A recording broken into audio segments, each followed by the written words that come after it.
si è avvalso della facoltà di non rispondere Omar Farouk, l'imam di Pieve di Soligo, accusato di maltrattamenti e violenze ai danni dei bambini che andavano a imparare il Corano in via Schiratti. Particolarmente turbato e assistito dall'avvocato Roberto Baglioni, è uscito dall'aula con le lacrime al volto. Non ha voluto rispondere al giudice delle indagini preliminari e ai giornalisti che erano in attesa all'esterno dell'aula di tribunale.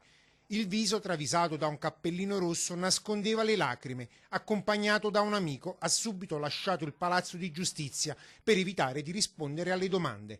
Una strategia messa in piedi dal suo legale prima di avviare successivamente all'arringa difensiva che si concentrerà sulle immagini registrate dai carabinieri di Vittorio Veneto. Filmati che avrebbero documentato i momenti più drammatici avvenuti all'interno del centro culturale. Quindi i presunti schiaffi e l'utilizzo di una mazza per terrorizzare i bambini.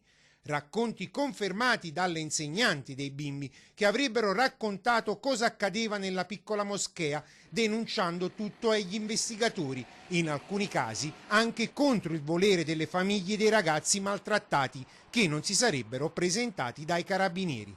All'esito della visione delle immagini che a quanto mi dice la cancelleria saranno disponibili a partire da lunedì, poi valuteremo se richiedere un interrogatorio al pubblico ministero per chiarire la posizione del signor Farouk rispetto ai fatti contestati. Per l'imam vige il divieto di dimora nella provincia di Treviso, applicato subito dopo essere stato fermato dai carabinieri.